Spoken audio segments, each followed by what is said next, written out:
Good morning, everyone. How you guys doing?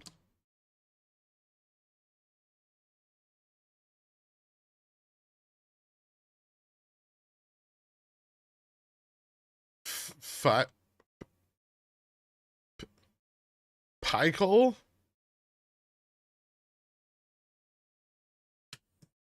I'm like 30% through trying to fix something on this fucking camera. So I'm using the old one, but the old one's fucked up, so we're going gray. For some reason, gray seems to not have so many image issues. I think it's easier to balance the lighting. Flat Gork, yeah. How's everyone doing today?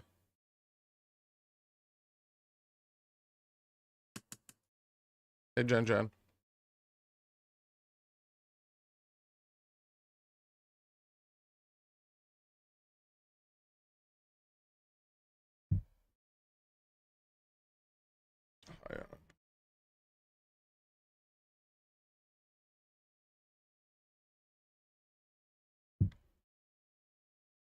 Well, this week's gonna be fucking interesting if the market doesn't crash tomorrow.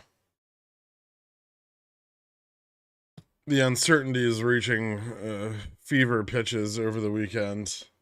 Everyone's speculating about Yellen's closed door meeting and the Fed backstopping more money.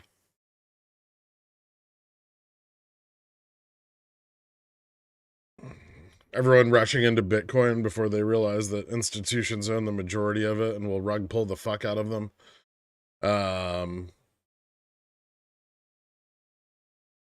What was the closed door meeting about? No one, like financial stability. So buy calls tomorrow. Maybe. I mean, if I was going purely based on the technicals, I would say that tomorrow morning has some carryover upside potential.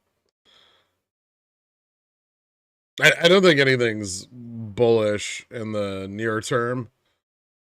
Or well, like long term, rather. Like I think bearish still long term. Maybe we have some upside after Friday's price action. I mean, ironically, even though I didn't play Friday that well on SPX, it kind of did exactly what I said it was gonna do, which was go up and then drop into the end of the week. It didn't drop as low as I thought it would have, but it also didn't go as high as I thought it could have.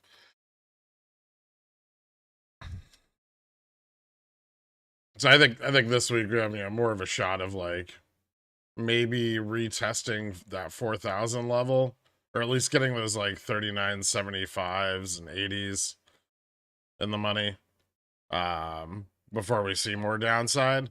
But that's going to depend on how futures open, because I think VIX is going up right now.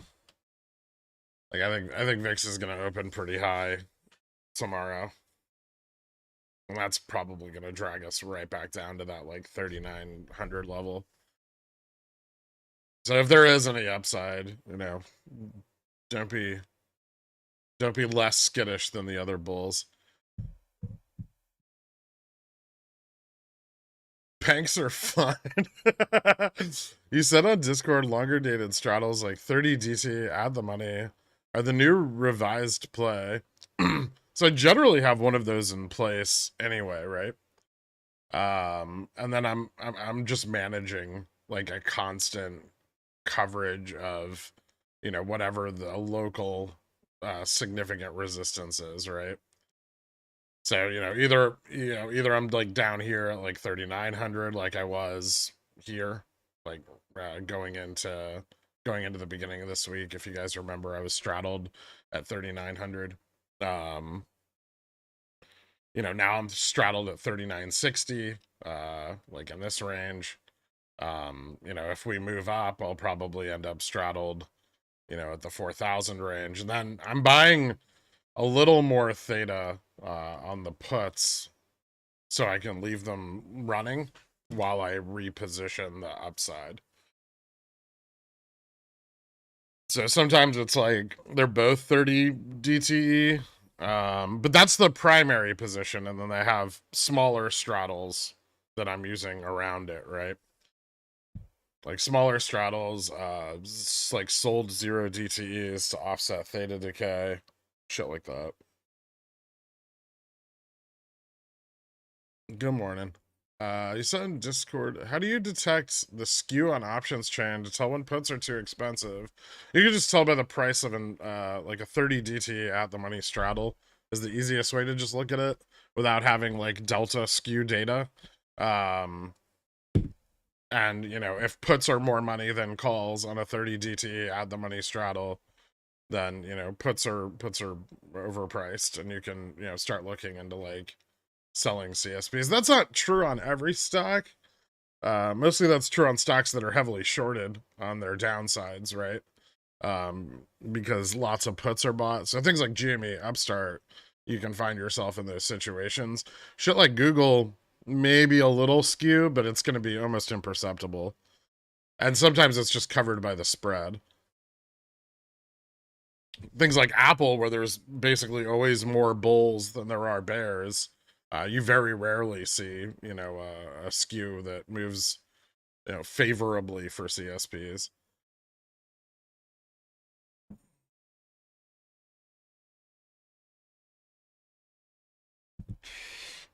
Yep, I still think liquidity is mostly unrealized. I bought a bunch more calls for this week on GME. I'm keeping them shorter dated because I don't want to overexpose myself while IV is up.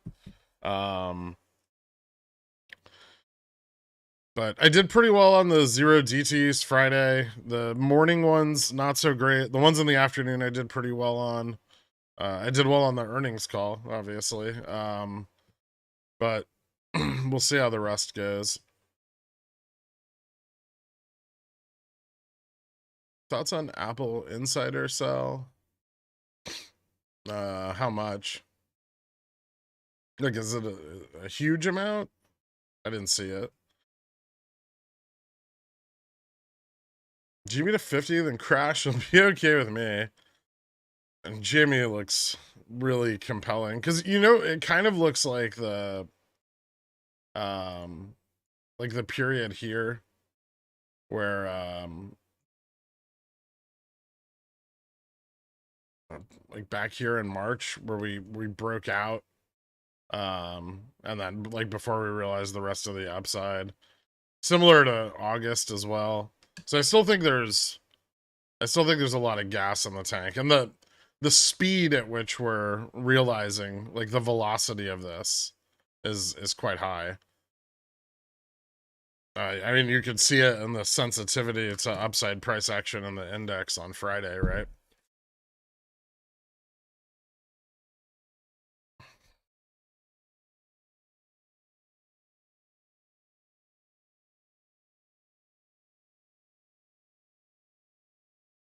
Look in there. When GME puts, not yet. Although Nvidia ones are starting to look better and better. Finally, my fat bags are gonna print. GME Gamma Max moved up Friday to 24.58, and could very well be higher going into Monday. Although I do think some calls fell off the chain. I don't think it was a lot. And a lot probably got exercised. There were significant in the money positions.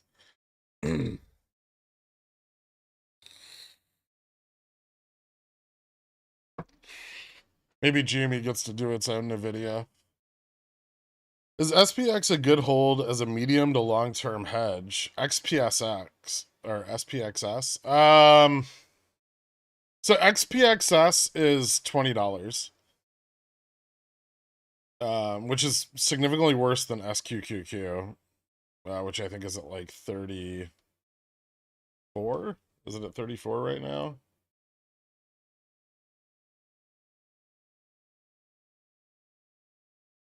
32. Ooh, that's tempting. Um, so you know, given that these are percentage based multipliers, right? SQQQ being $12 more is in a far more advantageous position than SPXS at 20. Although I will say calls on SPXS are obviously cheaper.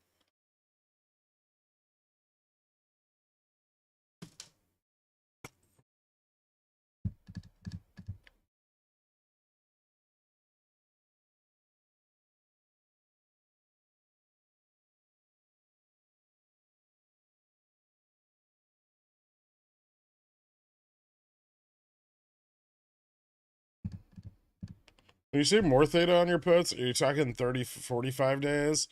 Yeah, the call sides actually have been keeping tighter, like 7 to 14 days. And the put sides are like 30, 45. Because I'm not really afraid of us falling back into the range of my puts. The only time I'm a little cautious with that is below 38.50, where it starts to get, you know, questionable. Like the beginning of that kind of, that's kind of where the downside resistance begins, right? And the downside resistance goes from like 38.50 to like 37.60-ish. And in that like, you know, profit taking range, it's riskier to hold puts or to have puts that, you know, you intend on going in the money. But like if they're at 3900 or 3950, I'm more than okay with holding them open for like 30 45 days till they realize profits. But the call side I'm keeping nearer the money and generally shorter dated.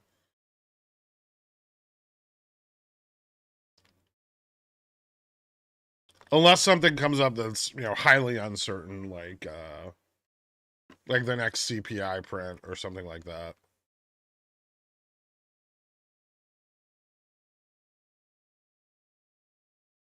Puts for mid-April down 15%. Would you cut and reposition? On what?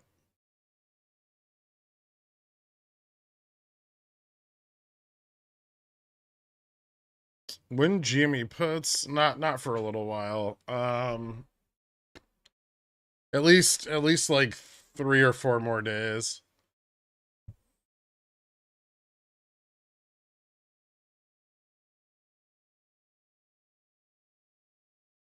Offset some of the heavy decay with covered calls.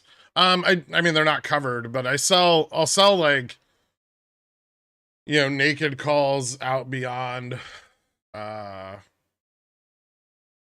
like wherever I have, you know, puts or calls. So, you know, if I feel like, you know, if I look at gamma and, you know, we're peaking at like 4,000 and I have like 3960 calls, you know, on the test of 4,000, if I re-straddle, then I'm probably going to then go ahead and sell like 4065s, right? For like, you know, 3 5 DTE, depending on how, you know, the longer term positioning looks. And this offsets the cost of carrying the losing leg.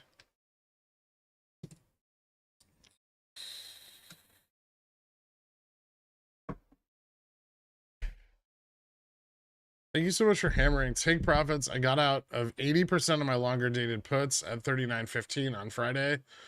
My thick THC laced brain is learning. Nice, Mr. Madman. Congratulations. Is it too soon to sell CSPs on Upstart? It's looking as tasty as fuck. A little bit. I still think that there's more shorting that's gonna come in. I mean, Upstart's got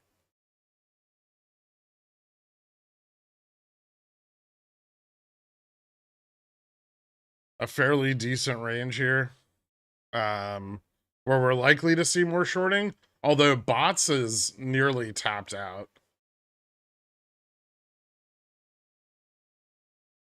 So, you know, bots might be, you know, more liquid than it's ever been, but Upstart still has a little bit room to go. This isn't factoring in the share buyback, so you know it may be somewhere nearer like that mid level. like the midpoint in that range, but there's still more shorting that can come in on it. I do think Upstart looks really good for like April or May though. It ran in Jan, so maybe we see volatility shorts on it. Bots rebalance is a bit weird, so it's possible that we see volatility shorts on it, move it on a different cycle than we see the rest of the basket moving forward. After all the deferrals, it lined up, right? Because everything was deferred for so many months. So Jan, lined up really well for it. But I think moving forward, the cycle's a bit disjointed from where GME is. So I think it's possible that Upstart will, once more and more volatility shorts are attracted to it, it'll have maybe its own cycle. It may run more with like other fintech stuff that we've seen, or like healthcare sector things that we've seen that have kind of their own cycle that runs in between the GME cycle. I'm sure some of you guys remember what the fuck was that? That one stock that I shorted the shit out of.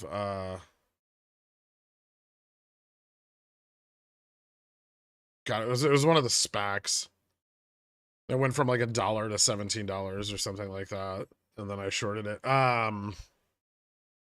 But a few of those SPACs run on a opposite cycle to GameStop. They're on like instead of like MJSD, or they are on. No, they're on not F man. JJow.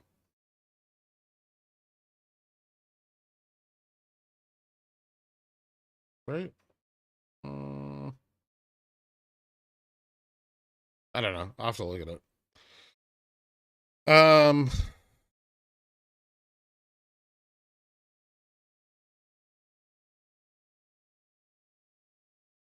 So if Upstart runs in April, it's probably on the JJow cycle, which is January, April, June, October, right? January, April, July, October? June, October.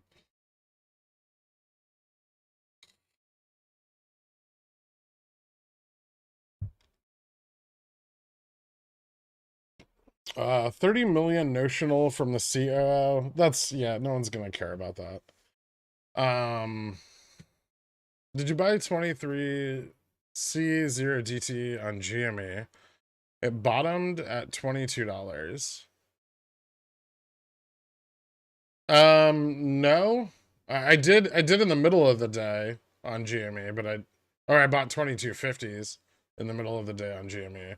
Right now I have 30s open for 331 and some 25s.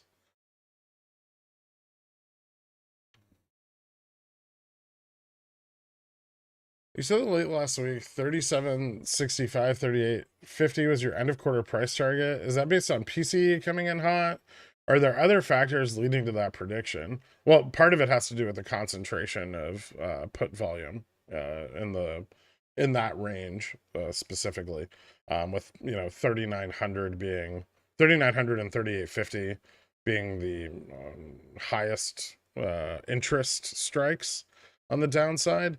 Now, as we approach those, more interest can obviously pick up to the downside, but we're likely to see a reversion in price action nearer 3900, 3850 to the downside because of profit taking.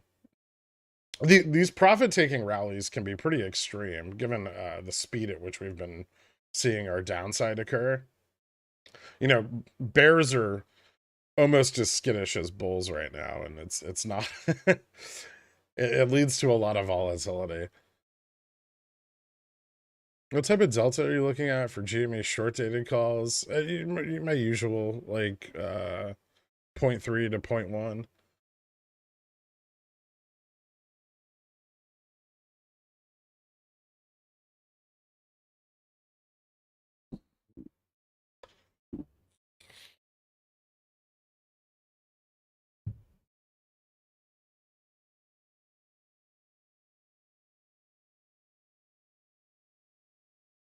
28% of his position. Is he paid in shares though? Is he just going to continue to accumulate them? It doesn't seem like very much money.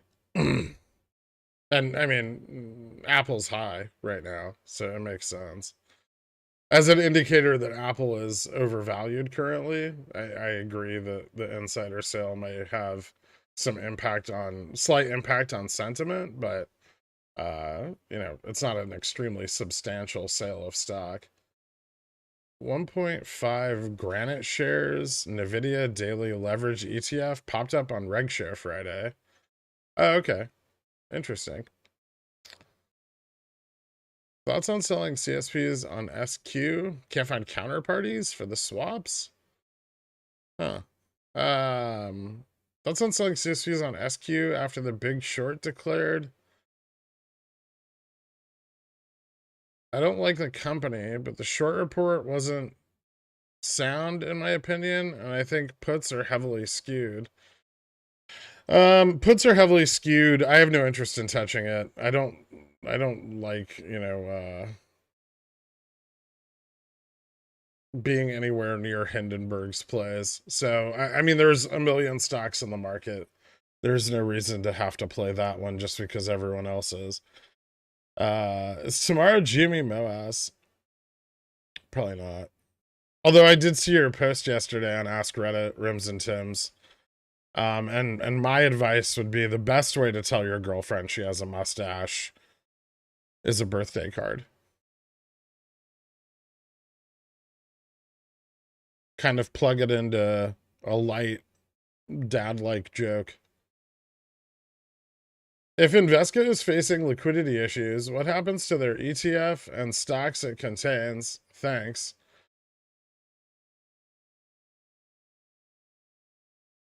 I mean, their ETF should be a separate entity. I don't know what the liquidity issues for their ETF would be. But those, I mean, it's not like they're the same company, right?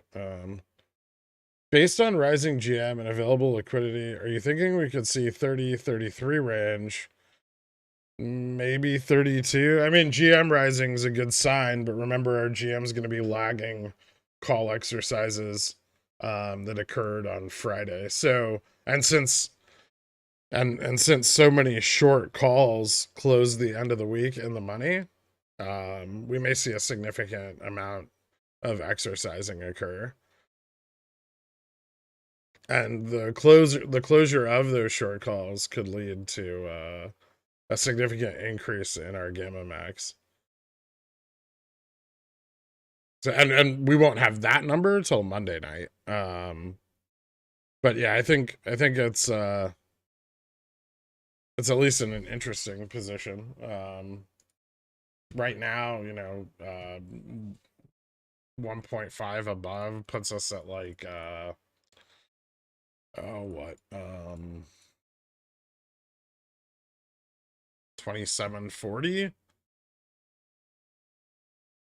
right? And so it may be that gamma max is even higher due to exercising. So it may be that, yeah, 30 is not out of the question. Again, provided the market doesn't crash.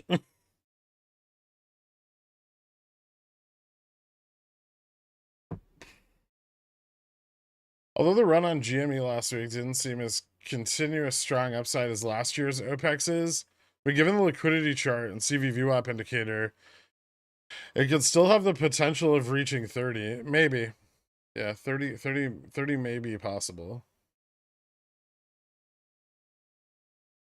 What makes you say that about the Nvidia outlook? Well, the positioning on Nvidia is starting to skew short on the call side. So, you know, people are starting to sell a lot of calls on it, which means, you know, the bulls are kind of packing up a little bit. As far as liquidity goes, which is a little harder to monitor on it because it is so fucking liquid, right? But I think I have it actually. Do I have it pulled up? Yeah. As you can see, it's kind of already peaked, right? The momentum in the peak is dying here.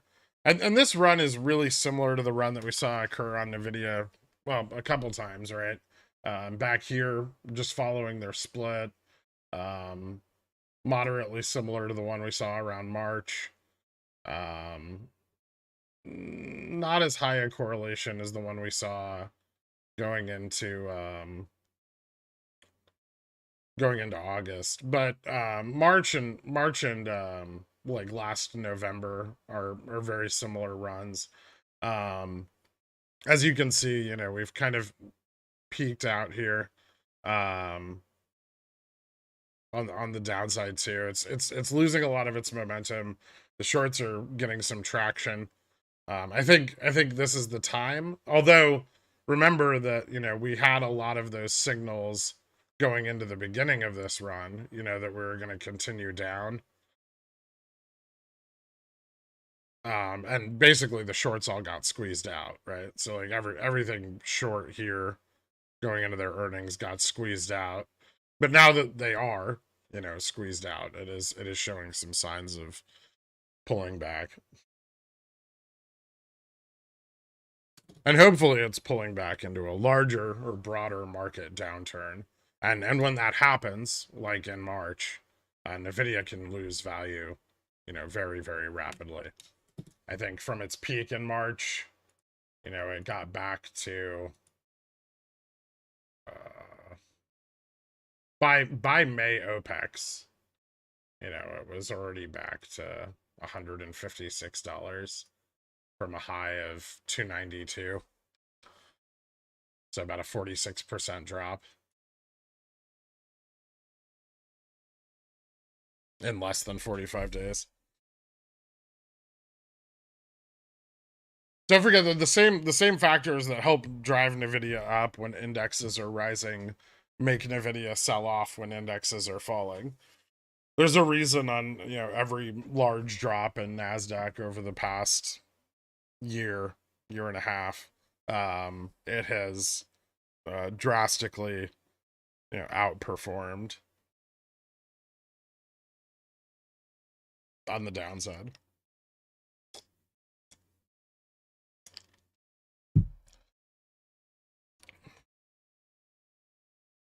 I'm a little behind. I'm 15 minutes. There's a lot of questions today. I can already tell. Although the run in Jimmy last week didn't seem as continuous, strong upside as last year. OPEX's, but given the liquidity, okay, I just did that one. Where am I? Can you quickly go over how pinning the yen would lead to a squeeze? If yen was pinned, wouldn't losses be limited to the difference between today's price and the pin price? In order to pin the yen, they would need liquidity, right? To back it, and that would force the sale of securities. The force the sale of treasuries, right? Which would cause buying on the yen. So, and then, you know, buying's there's massive short positions on the yen. There have been for a couple years. And so if those start closing out, and we've seen a little bit of them drop off as, you know, fear of shorting the yen has picked up with Japan moving into the FX market and buying. And so I would say that, you know, short positions on the yen aren't as big as they were when I moved into the position initially. But they're still quite high.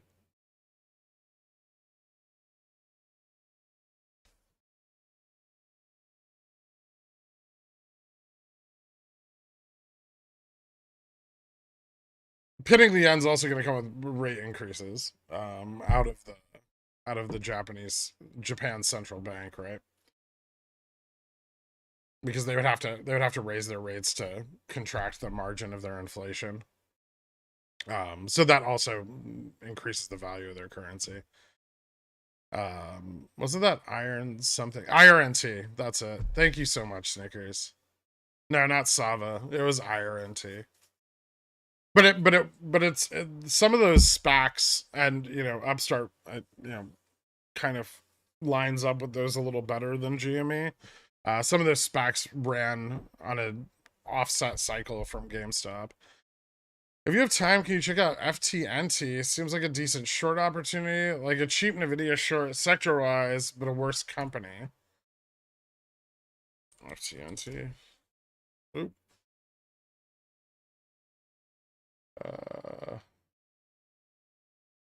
Nope.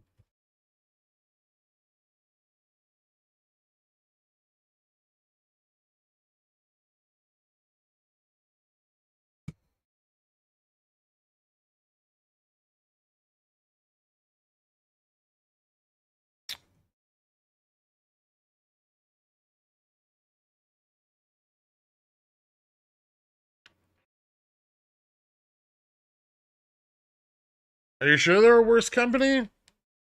Their revenues are better than Nvidia's.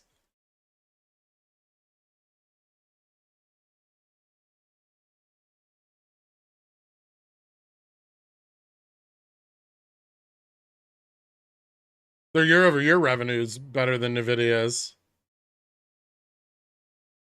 Says their EPS.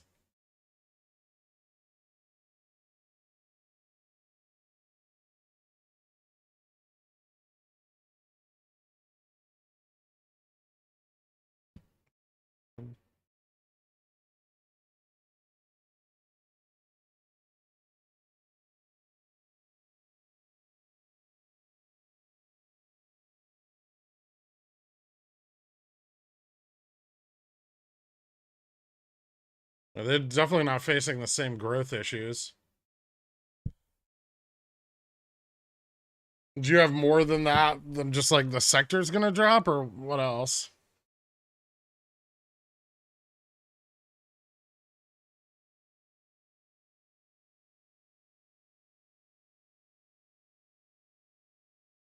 Because it looks like, I mean, that's a cursory look, but it looks like they're growing,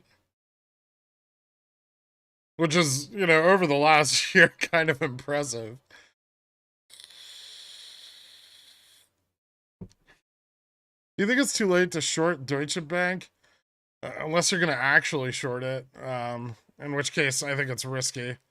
I think the idea that Deutsche can't fucking handle CS's CDS book is ridiculous, especially with the backing of the Swiss government. That seems to be just like speculation spun off of Reddit because they think, you know, they're still short everything that Archegos was, and they don't understand how swaps work. Do you have a QQQ position? I do. I think I'm adding June 200Ps tomorrow. Nice. I don't have a huge NASDAQ position because, you know, I'm kind of heavily short Nvidia. And I added some AMD shorts, which makes me sad. But I had to. So yeah, I've trimmed back a bit of my QQQ positioning since I'm short Tesla, AMD, and Nvidia already. But I do have a small, like, I'll probably pick up some SQQQ sometime this week, especially if we move a little higher and it moves nearer that $30 range. I had some CSPs out on it last week, but I didn't get assigned.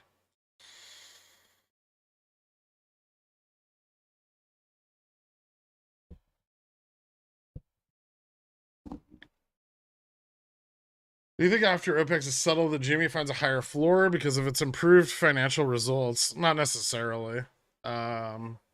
It may, but that would mean it would have had to have attracted new buyers, which 1/4 of positive EPS is unlikely to do on the institutional side, especially without the release of the 10K, and none of the financial information currently available. I can't see any institution rushing into that until more data's out. The run up end of Friday on SPX seems really desperate. The bulls want it to be at a certain level. Apparently, longs can just slowly push it up regardless of the heavy downside positioning. Can they have the ability to close the quarter closer to the call side of the collar this week? Maybe. I definitely feel like we're gonna close under the collar, regardless. Part of you know Friday's price action is the charm moving into expiration on short dated puts that entered aggressively on the previous day's sharp downtrend, right? And then once those puts start capitulating at market open, it reverses the momentum on the market maker hedge. And then call buyers come in with what is a relatively weak pump that is continued by the sell off of puts, right? So, all they needed to do really was get the price a little higher. And then if they can hold it in those ranges as it moves up, right, they'll get put capitulation on puts that are in the money, right? And that'll drive prices higher. And then all they have to do is hold the price up, right? They don't really need to be the driver of the upside price action, because put capitulation will do that for them, right? And so if you look, most of the run up on Friday, it's extremely low volume, right? And largely because of exactly that. I was surprised that it lasted the entire day, because a lot of the puts that were capitulating at like 4,000, the 40/20 strike, 39.80, 39.75, a lot of those were further dated. So it was a bit shocking that so many pulled backs. Many are still there, but a lot did pull back.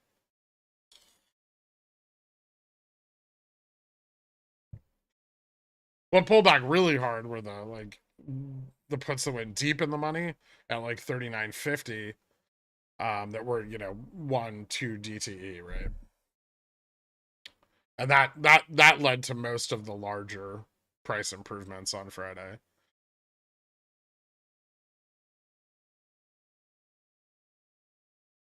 XRT reg show this week? Maybe. XRT is getting moderately liquid though. I would say that it probably isn't going to go on reg show, but we may see it. I would say if Jimmy runs really, really hard, we may see XRT move on to reg show for April OPEX. Like if they need to tap enough ETF liquidity to clear out like in the peaks, then yeah, April I would say would be the next point at which XRT would likely to be moving back onto reg show. Gonna be there Friday. What are your thoughts on Express now after the earnings? I mean, I'm gonna hold it because I bought it as a long-term buy and hold anyway. I was really hoping that they would continue with the momentum that their partnership brought them. It would have been advantageous for them to lay out more confident forward guidance. They didn't. I understand the caution. They still expect to see profitability within 2023. But they said that in the most depressing way possible. So we'll see. I mean, I'm probably gonna buy more. At these prices because they're still ridiculously low, and we'll see if moving into a recession helps their business. I mean, they are like a discount leader in their sector. They should do well in a recession. Once people start shedding the cost of like gift box fashion and stuff like that. I can't remember the name of that fucking company, but every girl I know orders from them. But it's like a big cost, right? And it's obviously much cheaper to go to stores. And when people's budgets start to tighten up, I think malls and stuff like that'll do a lot better, and they'll be able to attract customers with discounted inventory as well.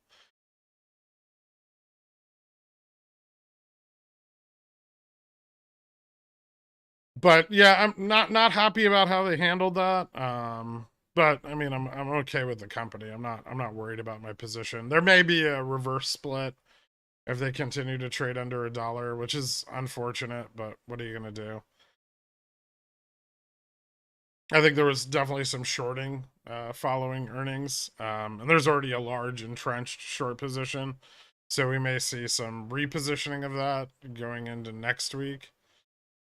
All right, I hate to be that guy, but are my sold GME 4421 25Cs at risk of assignment? Probably not.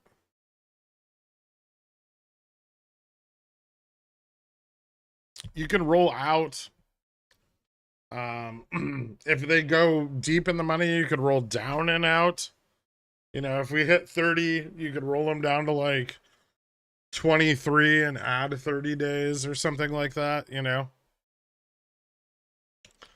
That way you make up a little more credit. I mean, obviously you're not going to capture the entirety of the upside run, but you can capture the difference. So something I've done in the past, if I've had early covered calls out on GameStop, you know, if I had like covered calls out at 30 and we ran to like 38, right? Then, you know, I've rolled these into like 25s. Right? So I capture some of that upside move I missed out on by selling the extra delta. And then I also bought myself more time for the price to come down.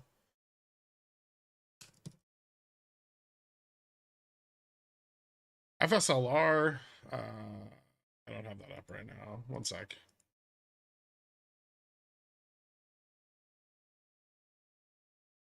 All right, it looks like FSLR is turning around. It's right in that target range that I discussed the other day for me buying more puts. I picked up some here around 205. I picked up some here at the end of the day on Friday around 210.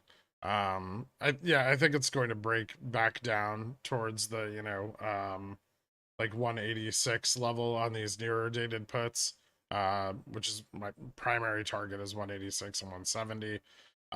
This is the longer dated, uh, like risk mid and PT.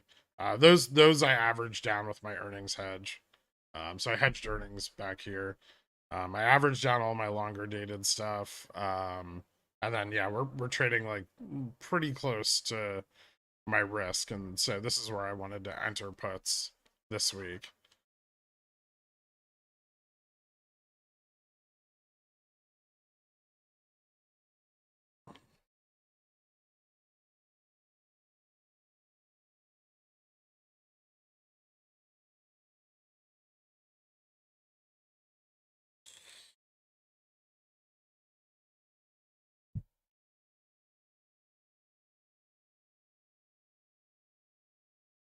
They just seem to have a ballooning liability issue. But I mean, if that money is if that liability issue is producing growth, aren't people going to look at it as being more like defensive? Their liabilities and long-term debt is what caught my attention for a short. And it would be fading a lot of the current sentiment. I don't think it's like bad for a near-term short, but I don't know if I'd want to be long short on it. Like I wouldn't want to be short on it like 6 months, especially if they continue to produce results off of their investment, right? Oh, interesting. What are your thoughts on Tesla this week? I'll check out UEC. Thoughts on Tesla this week? Do you think it'll touch 200 before going down? Let's see. No.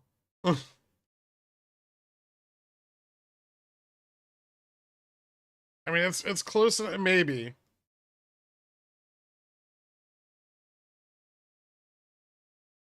Probably not though. It might fall just short of 200. It may just continue down. I don't think tomorrow's going to be like a bullish day. I'd be surprised if anything, maybe other than like an early bump.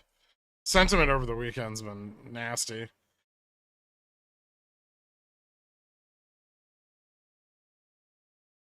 Hey, again, thoughts on SPXU calls? Thanks. I really don't like leveraged ETFs. SQQQ's okay.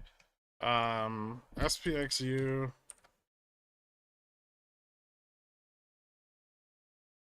I don't even know what the fuck that is. Oh. Is that, which one is that? Is that the pro short? That's even worse than SPXS.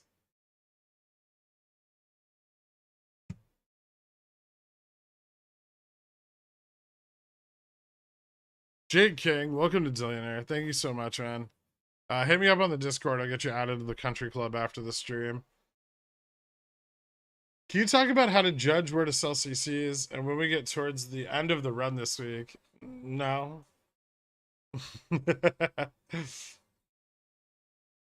I mean, yeah, no. I run into too many liquidity problems when I talk about it.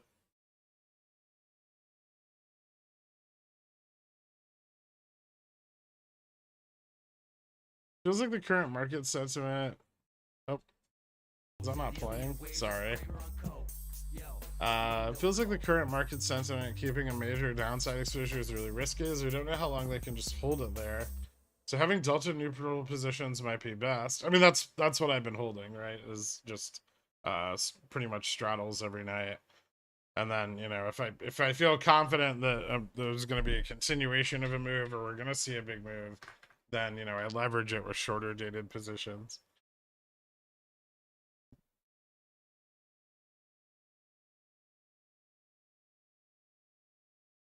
We could see them wait until the next set of inflation data and news from the Fed.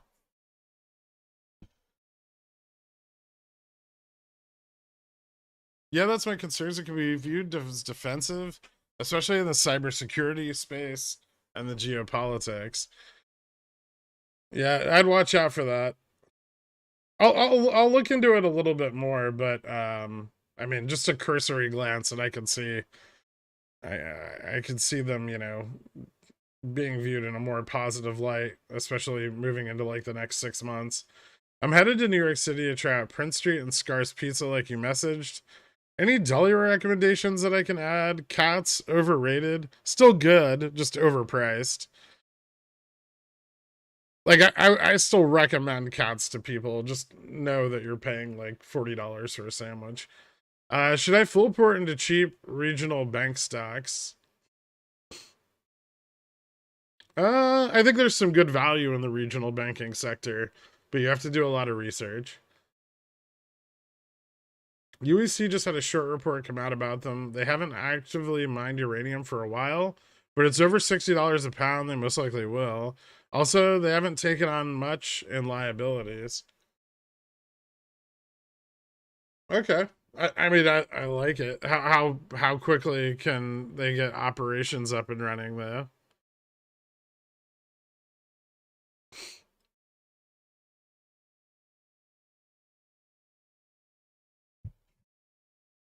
How quickly are we still thinking we could see more of a run on GME? I do, yeah.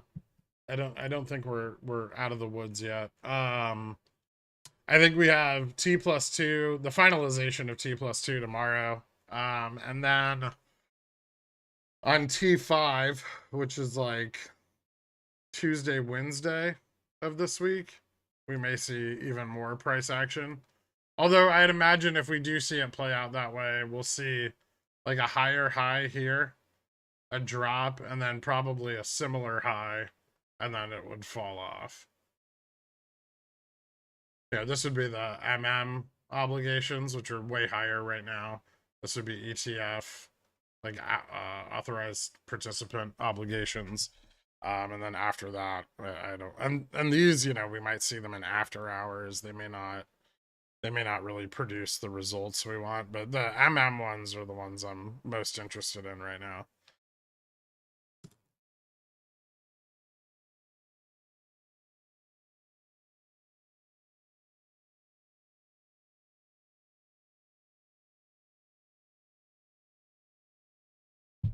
All right, let me see if JFresh or oh, JFresh wanted some Nvidia hopium. Okay. All right, I'm gonna hop in here with JFresh real quick and see if we can have a little chit chat.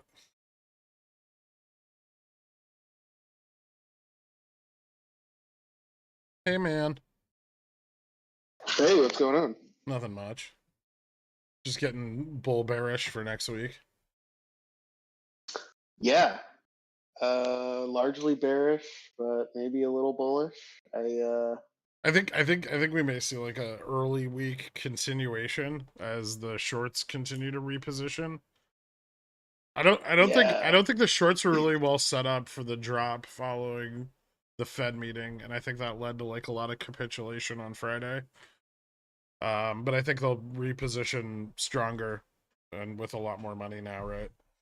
yeah, I think that there's been a lot of mixed signals going on, and that's caused a lot of confusion and uncertainty, and everybody's just kind of thrown up their hands. And I put my hat in the ring to declare this officially a clown market by changing my PFP to a an AI generated bull cat. But I'm not bullish. Nice. Um, but yeah, it's been a crazy few weeks. I can't believe the last time I was on here just 2 weeks ago, we were talking about the potential collapse of a bunch of stable coins and a bunch of regional banks and contagion. And so I guess they did a good job of keeping the train on the rails. For now. Maybe that's too soon. Sorry, Ohioans. Uh, but yeah, it's I'm everything. actually on the stablecoin Bitcoin note. I'm really concerned about the amount of. I mean, Bitcoin's up almost like 50% this year, and there's a lot of trust in the fact that it's there's a lot of trust by a certain group of people in the fact that and the monetary policy on Bitcoin is automatically controlled, right? But I think people forget that when institutions own the majority of Bitcoin, and when they pull the rug, it's really ugly if they risk off. Yeah, I just someone posted this earlier today in the Dillionaire Club about there was some guy, crypto bro, Bag I holder. guess it was on CNBC or something. I don't know. He I don't know what he does, but he was on there with a hoodie for some reason. And he was, Ugh. talking about all the wonders of how it is a deflationary currency, or at least a hedge against inflation, and its value is going to rise as other currencies fall. And I just think that 2022, to me, pretty much solidified that it is not a store of value, right? So people have been flocking to it a little bit in response to these banking crises, but it certainly is not something I would put my trust in long term, right? Yeah, I It agree. has no guarantees, and people don't like that when things start to fall apart. I mean, Yeah, so the I'm not. guarantee on Bitcoin is that people, I think, kind of just hope that Satoshi's dead, right? That he like just died in a freak accident, and he's never gonna change anything, and no one will ever be able to change anything, right? Yeah, I'm not sure that that's a really big deal. I think I'm not super paranoid that I think that it could be hacked in that way because it's No, I so don't think that's gonna decentralized. happen. But yeah, I don't think it matters. I think at the end of the day, people aren't going to care, right? Yeah. I mean, even though currencies are inherently, they're backed by governments, right? But their value actually fluctuates quite a lot relative to other currencies. But most people don't realize that. They think that me holding money is low risk, right? And that's what they're going to do when they panic. They're going to hold cash. One BTC is one BTC. It's the value of the dollar that fluctuates. Yes, that's true. But one BTC is not backed by anything. That's the problem with one BTC. Is its value is entirely assigned. Right, which And then is true for the dollar as well, but the dollar is backed by real world assets and political and military power. Well, it's backed by the government. Yeah. Yeah. yeah. Oh, hey Dork, how are you? I'm good. Sorry I'm late, you guys. I had breakfast burrito stuff going on. No Ooh, worries. Nice. wait, in or out? What in? No. Okay, that's good. That's Yeah, good. yeah. Don't worry. Don't worry. Nothing bad.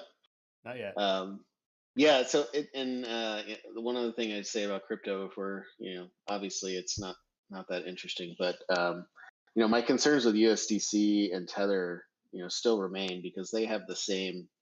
If you look at what they claim are their balance sheets, they have the same issues that all of the other institutions have, which is they're holding a bunch of underwater bonds um, to cap, as capital for these coins, and so once there's a run on crypto, um, they could just, we already saw it got depegged when people pulled their money out, and that could get worse, right? So Yeah. just because they got access to their capital from SVB doesn't mean they're safe now, right? Because most of their holdings are still in bonds, right? And and Yeah. and no one's getting any securities from the government in crypto. So Yep. It's an I would, interesting thing, man. The way that the Fed did this, like I was just thinking about this over the weekend, and they really screwed over bondholders for the last 15 years. Every single one of them, anyone who bought a treasury in the last 15 years just got hosed. yeah, It's pretty nuts. Like it's super nuts how much wealth was destroyed in the process. Like anybody who didn't buy bonds right now, they could shift their capital over that, but who wasn't? Like everyone is already fully capitalized with these shitty bonds. It's crazy. It's crazy to me. yeah, you'd think they would have insured against that from happening once the Fed said we're going to start raising rates. But how do you do that when you only have say like 5% capital, if that? I mean, you can't Interest just rate like swaps. maybe, but like I mean, they all should have been way out ahead of this with the interest rate swaps. yeah, oh yeah. And I th- that's one of the reasons I've been watching them and like discussing them with everyone. I'm like, listen, like inflation swaps are trading here. Like everyone still thinks inflation's going up regardless of what they're saying on the news because they're swapping it at higher and higher interest rates, right? Um and that's kind of like a self-fulfilling prophecy.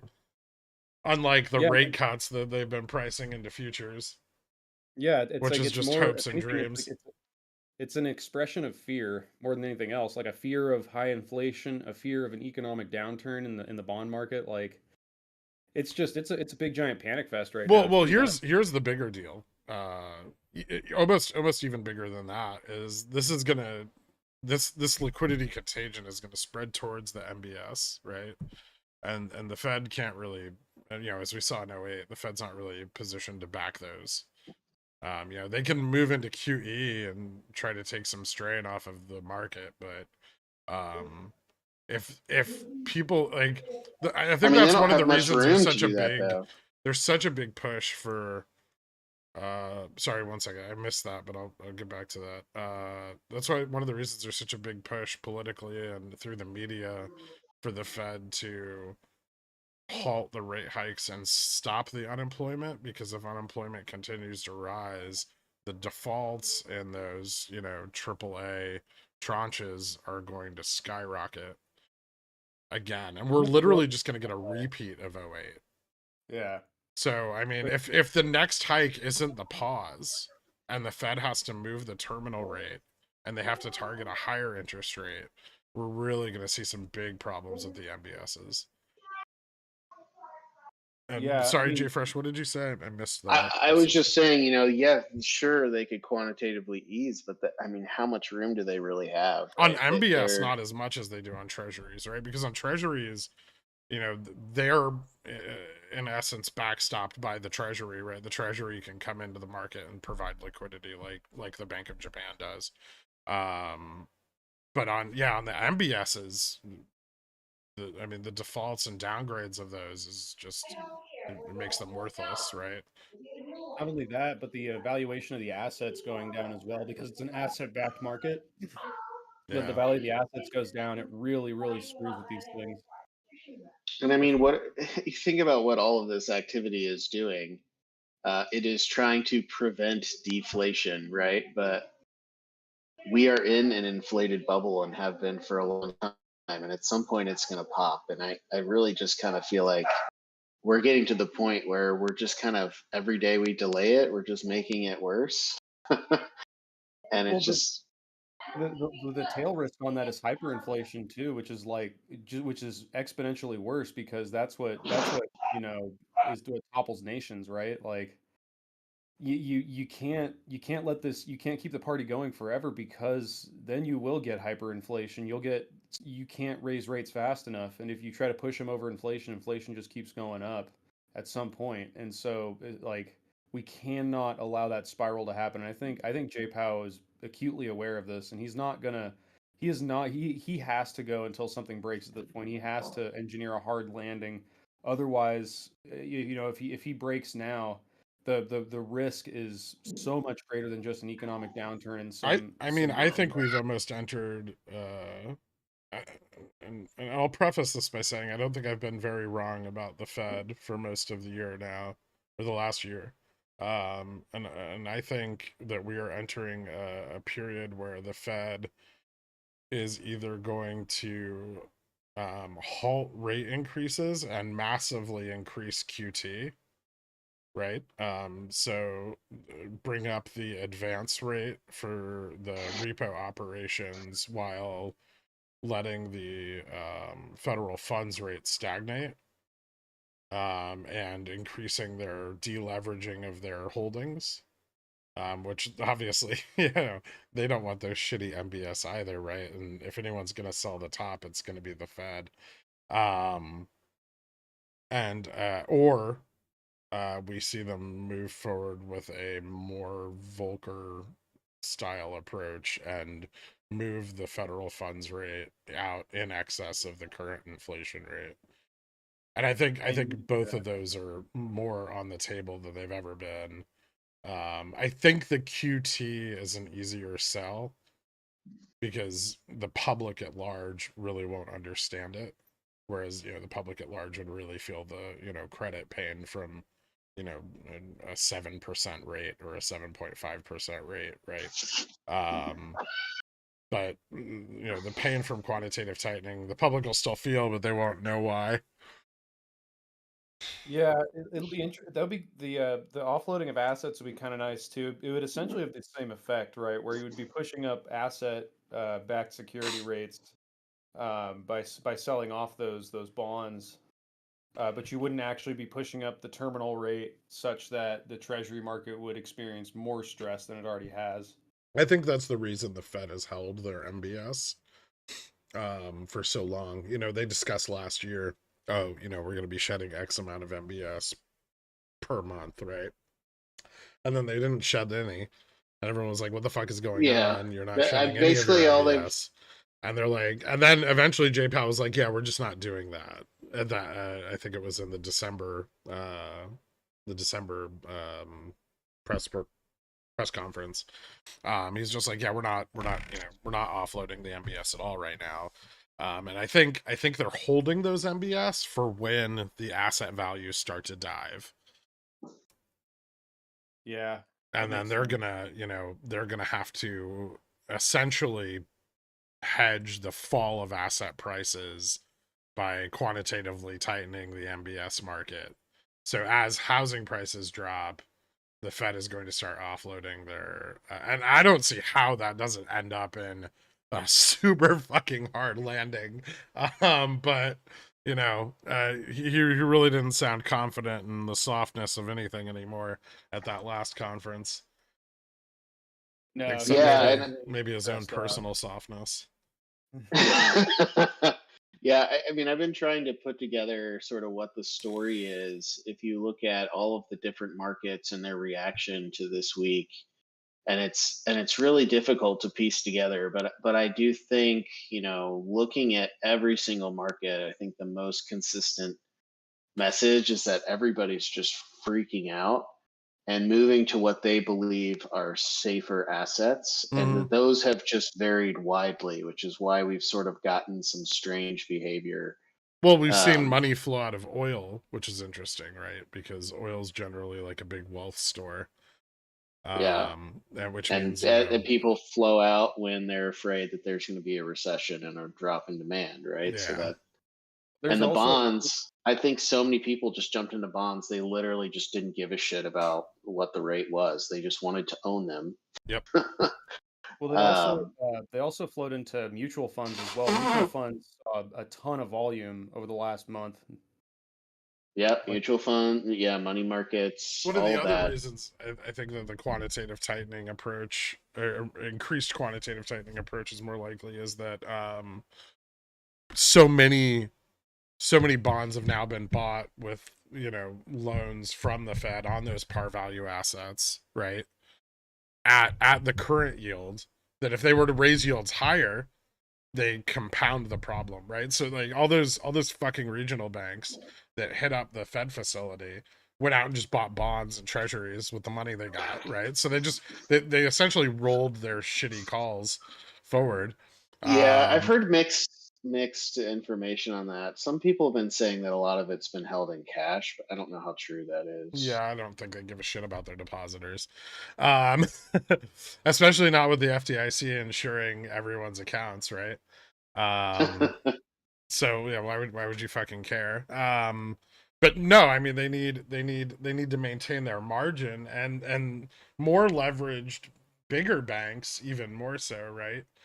Where you know they have that margin risk that they're carrying. I mean the regional banks, you know, are carrying some margin risk, but it's not a lot.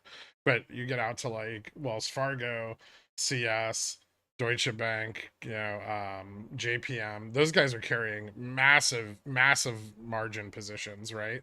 And you know they're gonna use as much money as they feasibly can to get, you know, new hold to maturity assets or mark to market assets at the current yields. But if they're buying them at the current yields and the yields go up again, they're in the same shitstorm all over again. And so that might be why, you know, Powell's saying like, okay, we'll target, you know, a terminal rate like 5.15, right? And then we'll pause, but then that pause could be on the back of increased quantitative tightening because that's the only other tool in their arsenal, right? They're just not, they don't have that many options.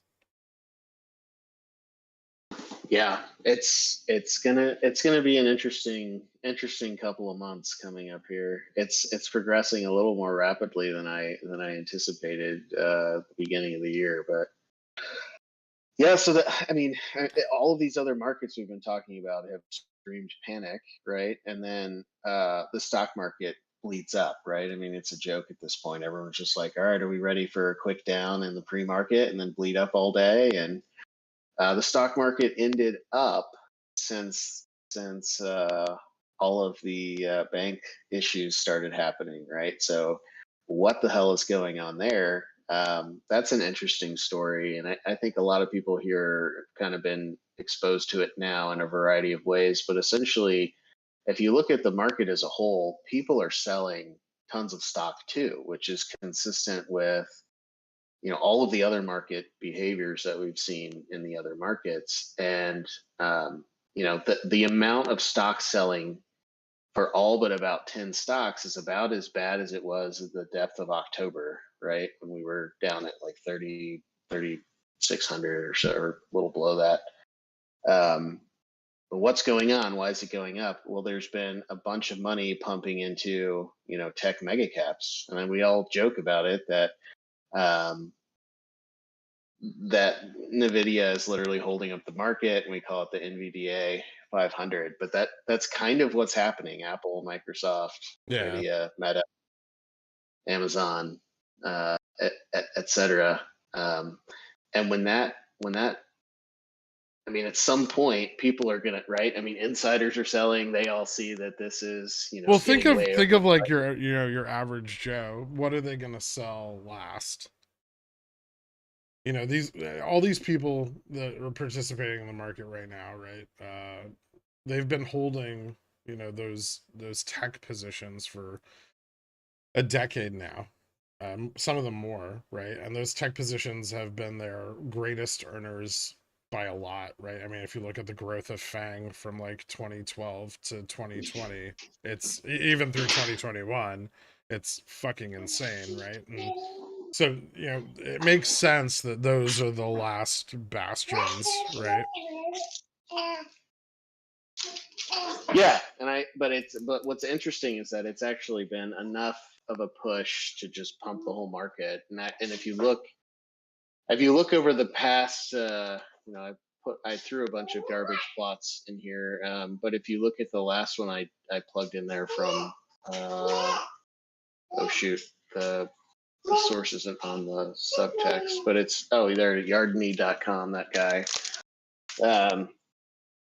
If you look at the S&P 500, just the FANG big tech mega caps, that's been going, the market cap's been going up. And if you look at everything else in the It's been S&P, the dropping. market cap's been going down. Yeah. And if you compare that to basically the last few years, even through all of 2022, they still all move together. Yeah. And this is the first time that they are not moving together.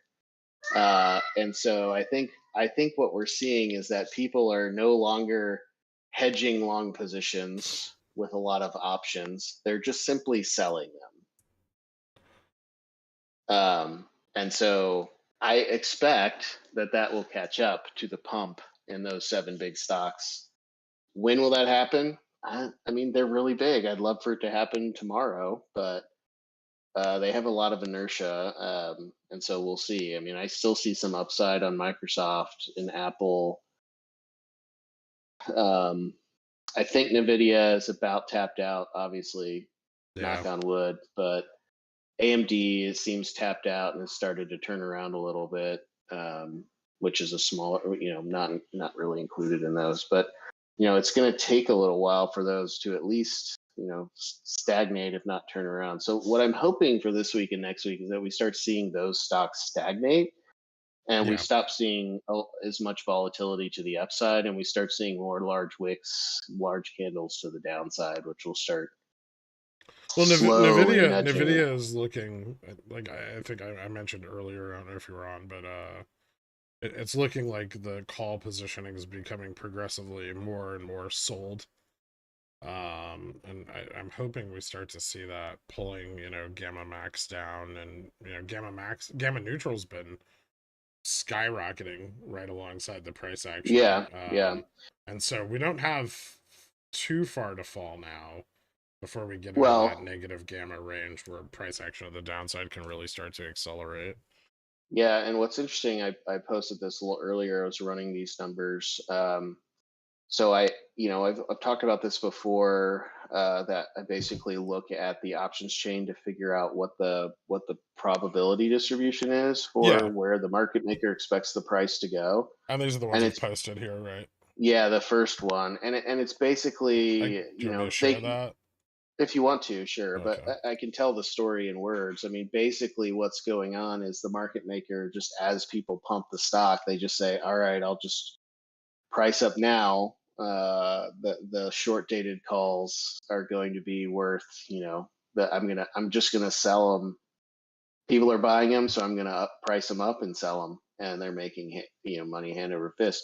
If you look at the longer term low that they're anticipating, that's not rising at all. I mean, that hasn't risen appreciably since even before earnings, and that's in the 180 range. Yeah. And so the market maker's just riding the wave up, selling calls at a premium, and just letting people, have their fun. But once that momentum dies, there's nothing underneath them to hold it up. And I think we've seen that the last couple trading days, where we see just like this really big drop, but then it tries to rebound.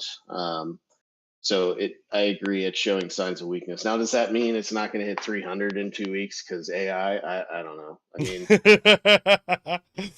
there have been some really, we started to break down at 240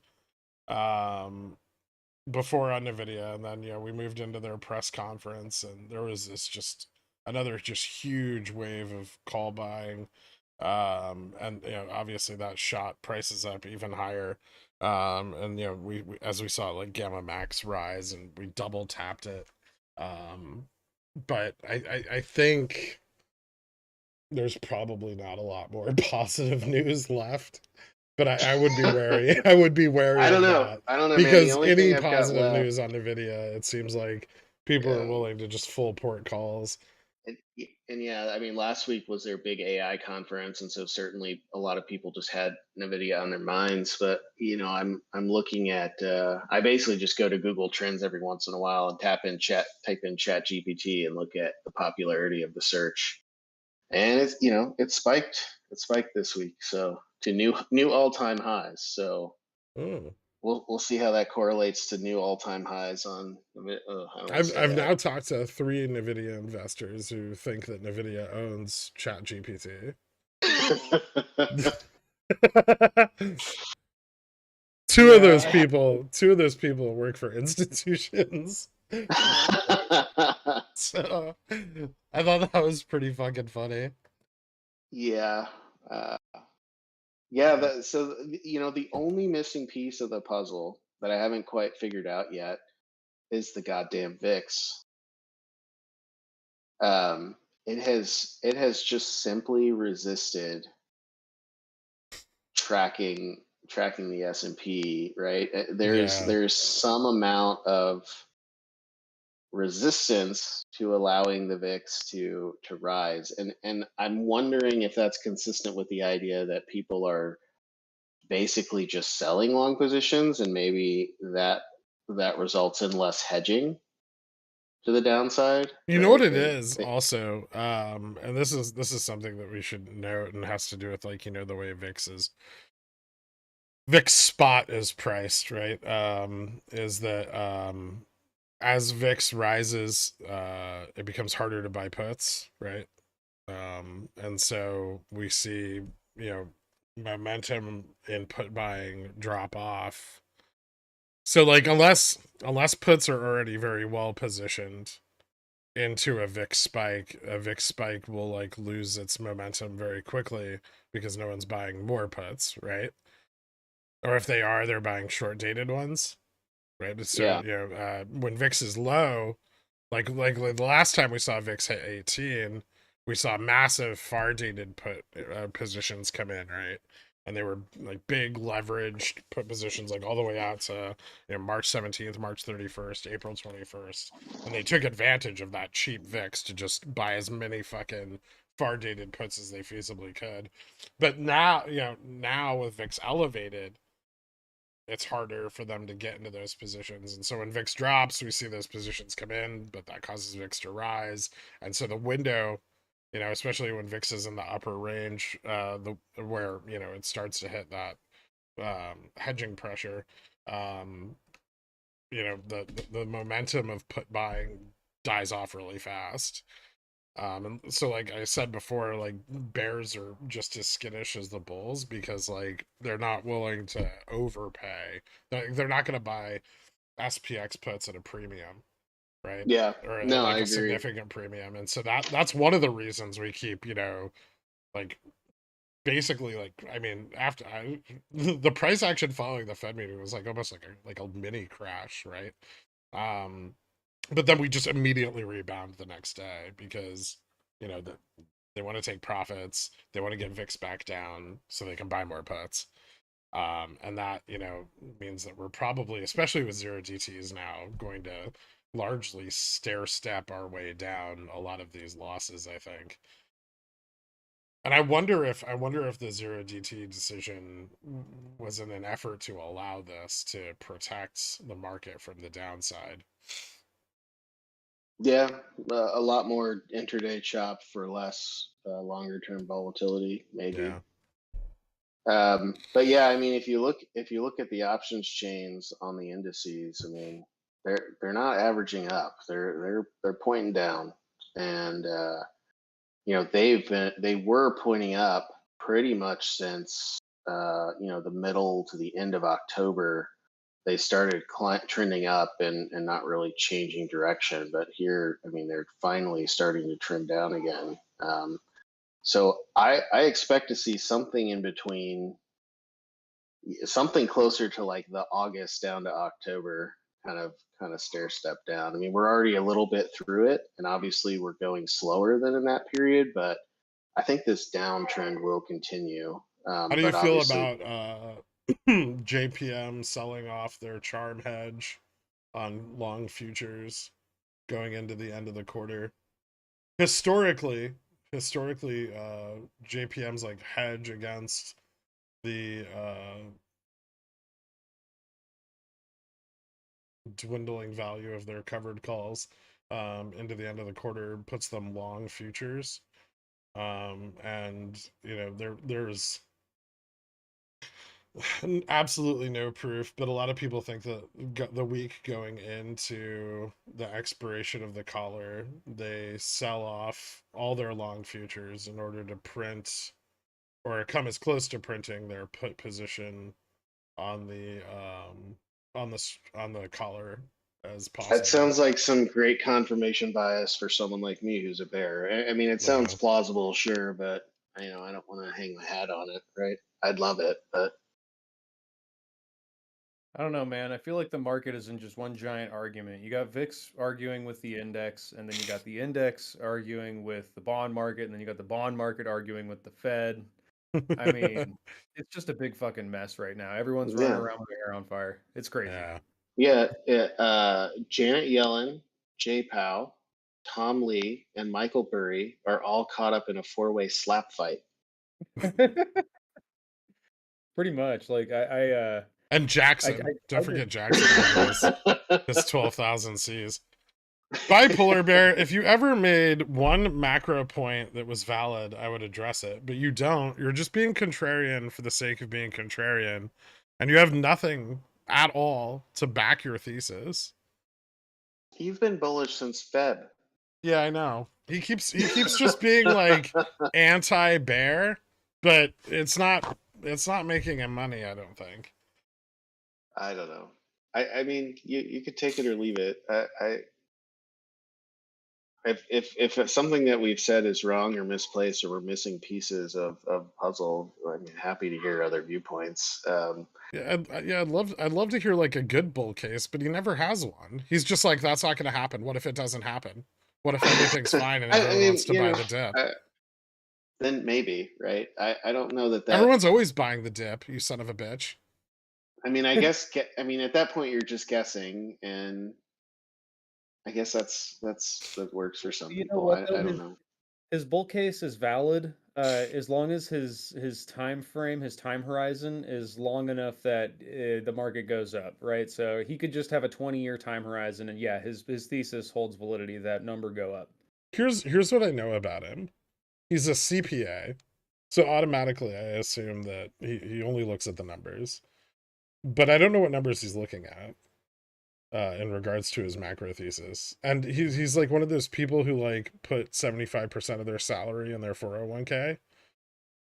So all of his opinions are just insanely biased to the market continuing upwards so he can realize his 10% returns per year. Hey, you know Yeah, what? you can't make 10+% returns every year on the market of a country whose GDP rises 1 to 3% a year forever, right? It can't happen. Infinite growth. It's unsustainable, but I mean, yeah, this is getting really really spicy. I've been a hyper bear since like mid 2020, and max bearishness pretty much nonstop since the transitory coining. And this is like I feel like when I walk around the grocery store and I drive down the streets and stuff, I have this feeling deep in my plums that like kind of like I had in like like late 2019. I think we were all getting it, right, where like some shit was going down. um but like I'm getting that same sort of vibe right now just from everything that I'm seeing and reading, and the narratives that are just crisscrossing and conflicting and flip-flopping. You got the markets just can't make I up their will minds. say I've never seen like Fox Business, CNBC, Bloomberg say so many true things. Oh yeah, And and their like effort Romaine and their Talks is effort going nuts, to too. combat the narrative being driven by the other news outlet. They've been saying more and more things that are actually true, and that's frightening. Dude, like Romaine Bostick on the closing whatever for Bloomberg has just been getting spicier and spicier about the banks and how the regulators don't know what they're doing. Like he's I mean, it was just pretty obvious. J-Powell looked like he was going to throw up at that press conference. I felt yeah, I felt like bad for him. yeah, and like the bond market volatility has been like eye popping. Like I don't think people realize like when they look at it because they're so used to fucking meme stocks and the SPX, they look at the bond market like, oh what, 60 basis points. What's that? What's the big deal? It's like no, it's a huge fucking deal. I mean, I've Like watched that the clip of that guy asking him about future rate cuts, and he's just like absolutely not.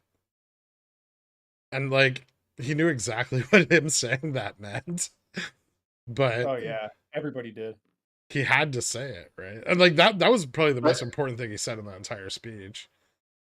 Was but just Oh nobody yeah. cares, right? Because they're they'd still pricing rather. them in. That's the fucking craziest part. Well, Is as of here's Friday, they're still there. They yeah, doubled down but on it. I Yeah. think that's because people are saying, fuck this shit. I would rather guarantee myself only 3% versus 5% and not lose, whatever I'm going to lose in my equities. I think that's what's happening. Yeah, but can they Yeah. hold everything stable long enough before both markets crash? I don't know. I think we got until Probably not. I think we get up until one bad earnings cycle or like a slew of really shitty data. Like it's going to be one of those two things because I think that big tech is I mean, teetering on a trend of shitty earnings, how and does that's going big to be tech survive Q1? uh Like how does Nvidia address their fucking, by then probably 60% loss in EPS? How do they address their probably 40% drop in revenue by then? They're not selling well they any of their new products, right? They're quote unquote new products that they haven't made yet.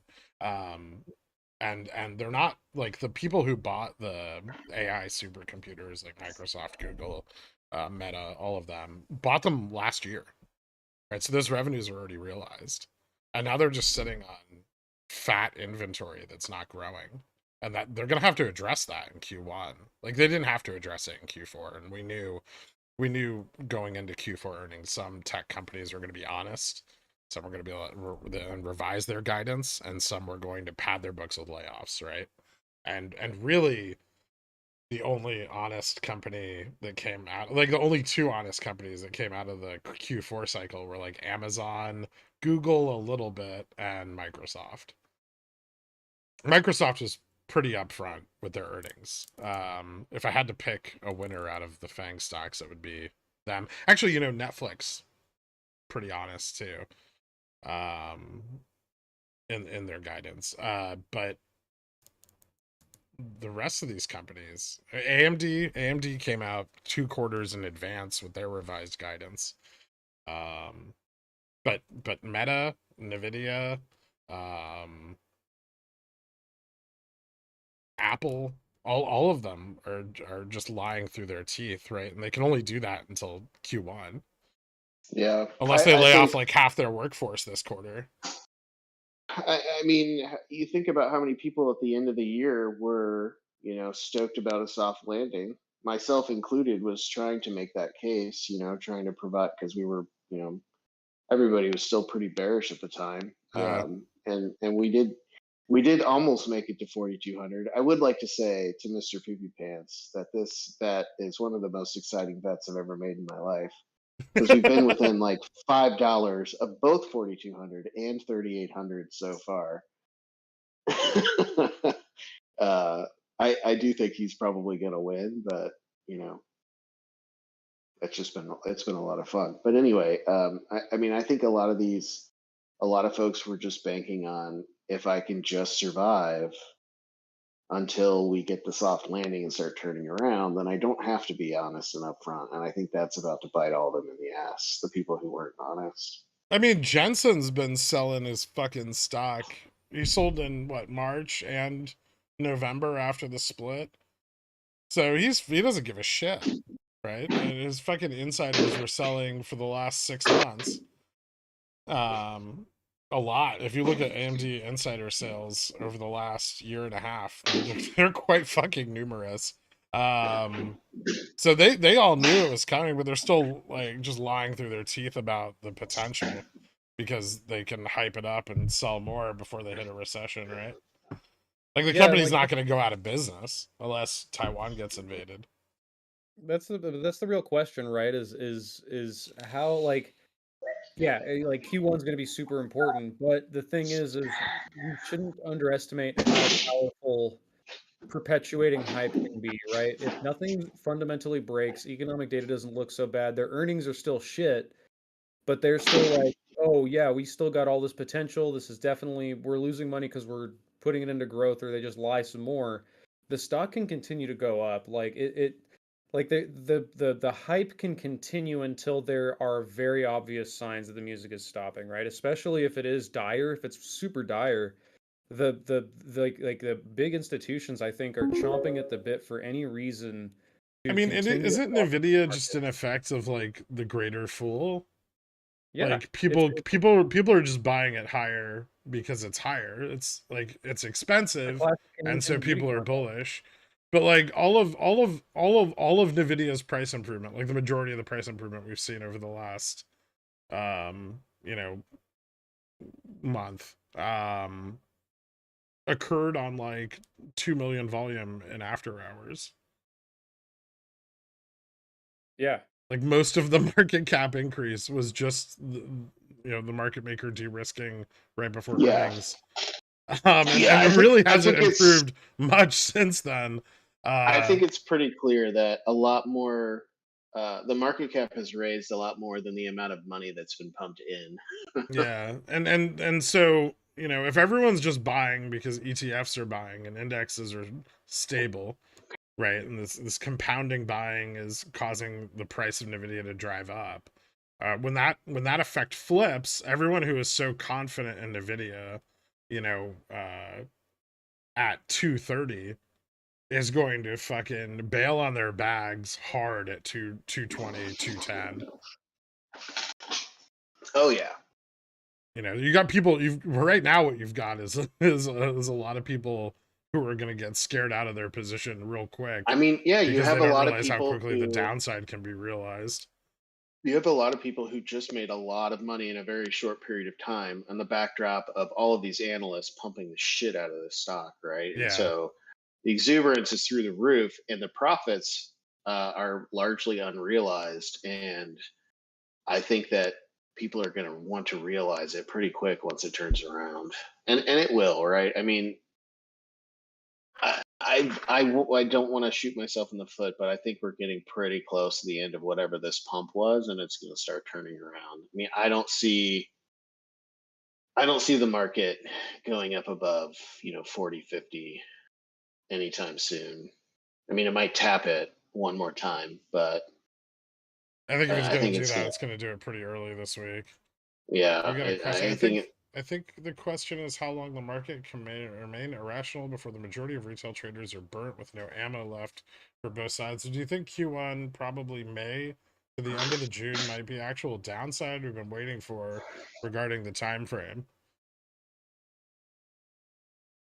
I mean, Uh, the longer we have for the bearish situation to develop, I think the more confidence I get in it. yeah. So I I mean, agree with that. like saying something like that is basically saying that the macroeconomic situation is going to continue to become more bearish. And yes, fear is a contagion, all of it, all on its own. And it's this like the seed of fear in the market is already planted. Hmm. And it's Um, accelerating. It and hasn't slowed yeah, down. and it only accelerates. And there's only one thing that slows it down, and that's when shit is so cheap. People are like, "Fuck, I should really buy that." Yeah, we're not there yet. Nope. Yeah, so I think that what we're seeing is just a blip of people pumping what they perceive as safe equities, when in reality, I think ultimately the idea that there are no safe equities will win. Um, will it win in the next month or two?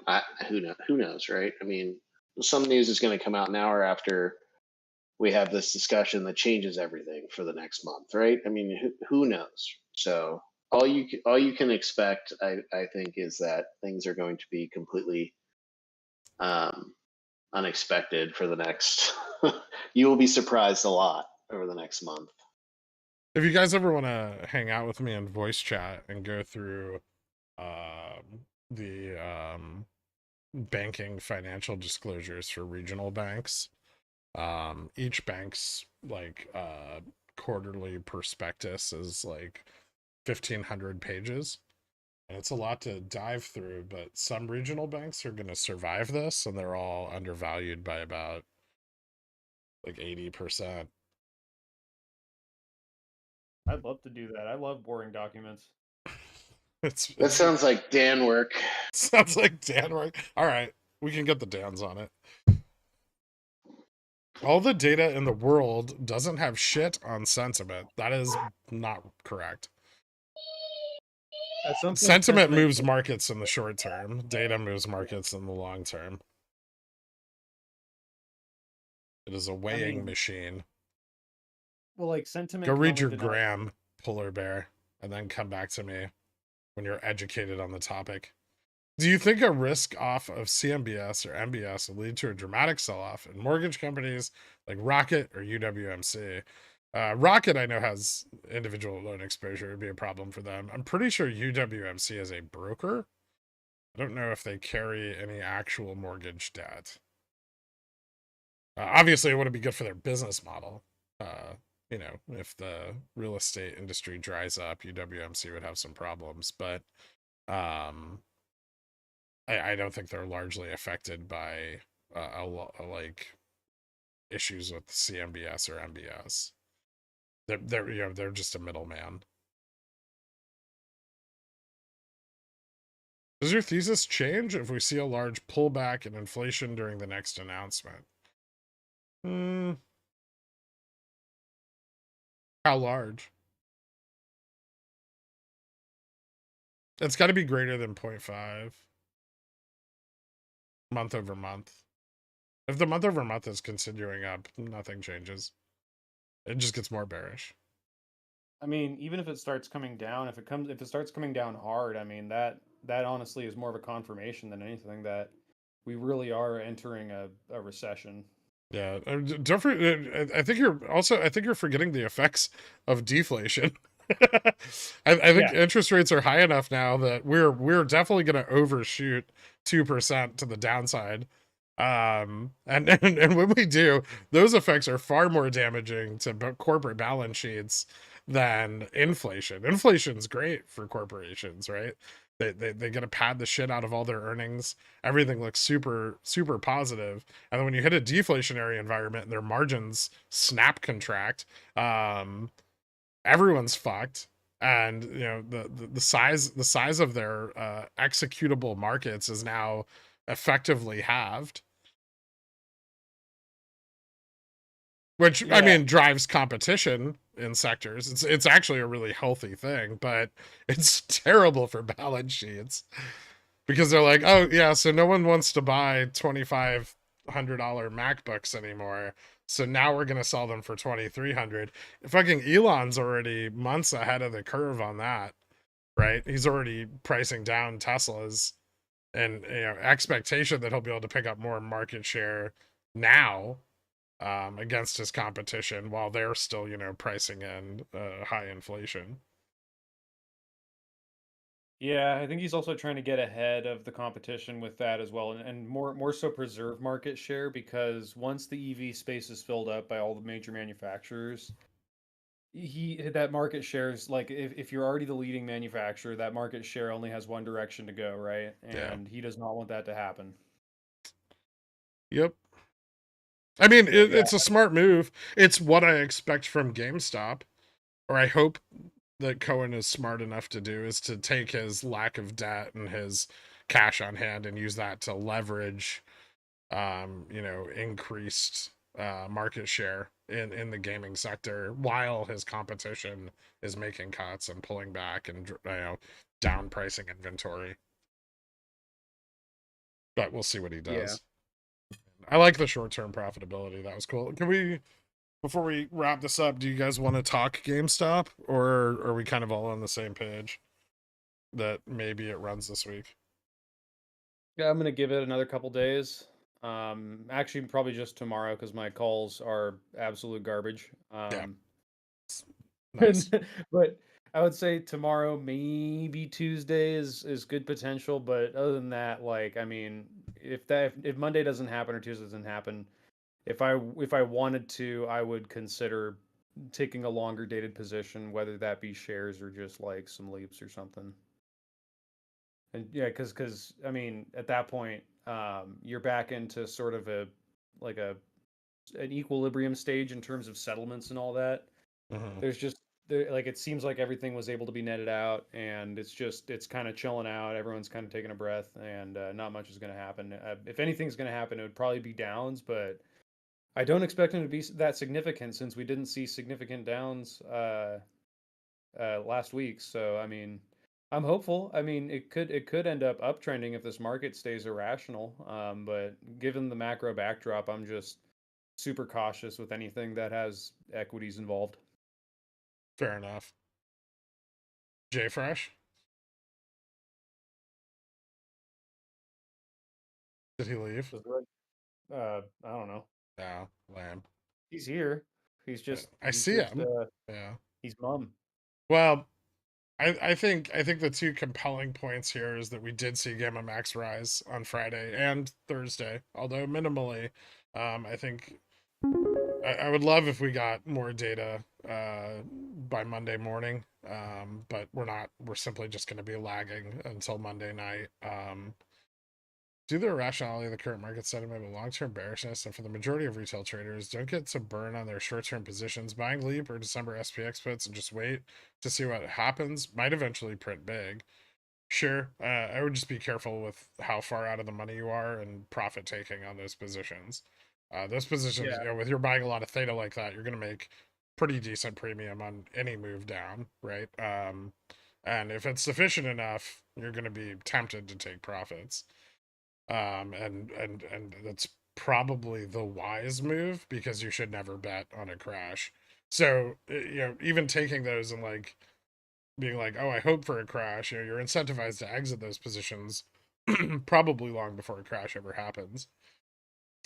Yeah. Um, Like I'm just keeping a rolling put going. Like I roll it every month, and if it prints, I sell it, and then I buy it back a little cheaper. But generally, like on a given month, if nothing happens, I just spend $100 premium to roll it. But it's just there as an insurance It's like it's an insurance thing, and like I'm willing to pay that because if the market does take a steep correction in the next 6 months, I'll make all that spent premium back and then some, and then I can just sell it if I want to. Like so it's a great little thing. some things I did want to note on Jamie before we wrap all this up. Besides Gamma Max moving up consistently above our closing price of the last 2 days, trading days, these are the signs that are indicating to me that there's continued exposure. We still haven't seen a major resolution of the arbitrage. There's still a significant amount of liquidity that can be realized, obviously. Um, Yeah. that internalization has to be realized at some point. The 60 million shares that we traded last Wednesday, or Wednesday, last Wednesday, um, have to see the light of day at some point. No one's going to sit on them forever. But checks or charm exposure on the market maker has gone up as of Friday, reverted back up. I think gamma exposure's positive.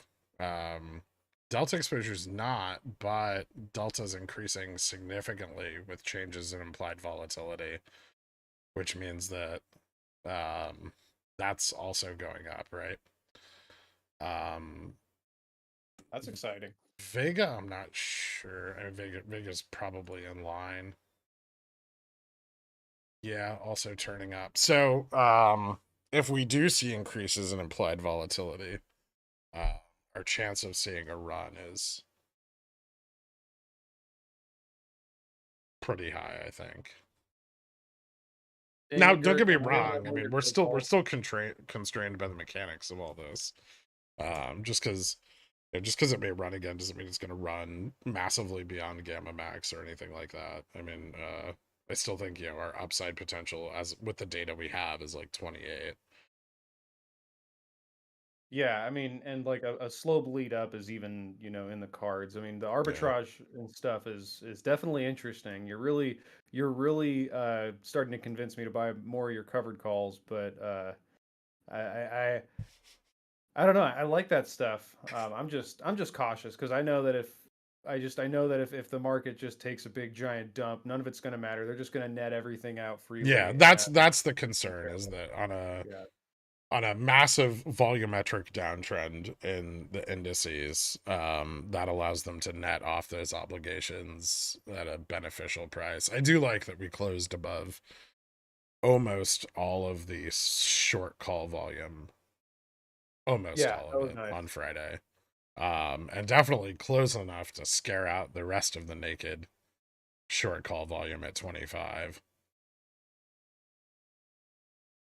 Yeah, no, I mean we were 2 cents away from 24, man. That was sexy.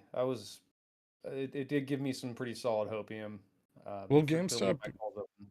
will GameStop be downside be buffered if steep correction happens?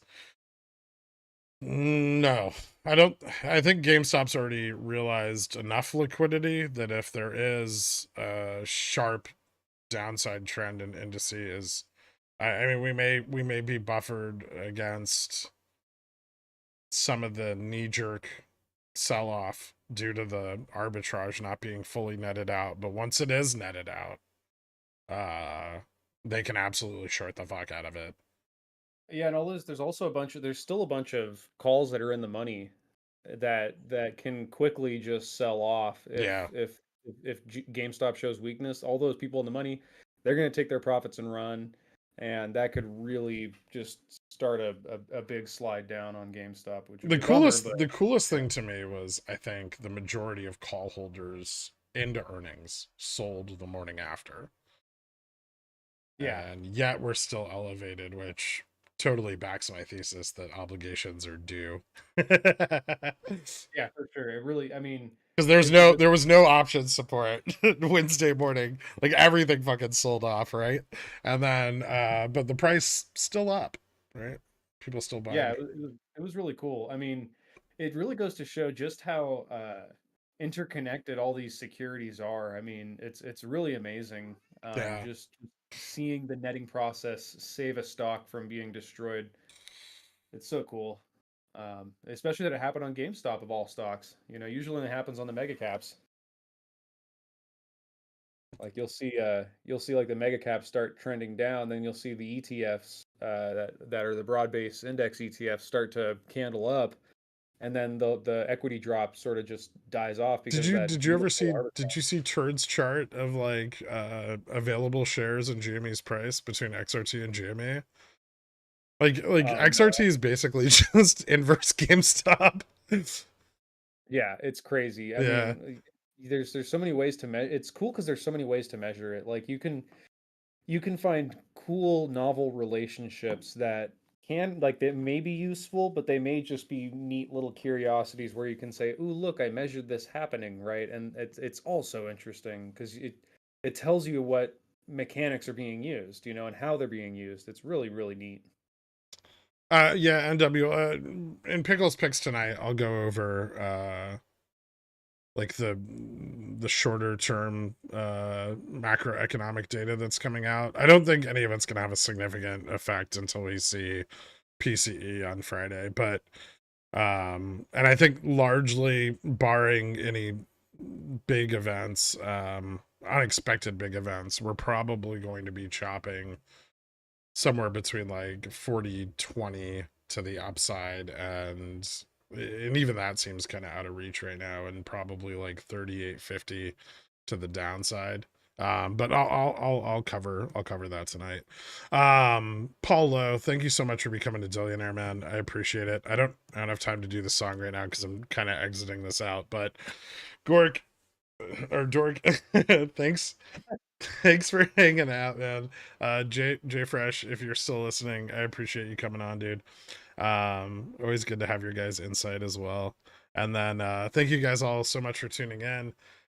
Pickles Fix will be out tonight when I feel like it. And I will see you guys bright and early tomorrow. Right on. Happy Sunday, everybody. Yep. Everyone enjoy the rest of your weekend and have a good one. Later.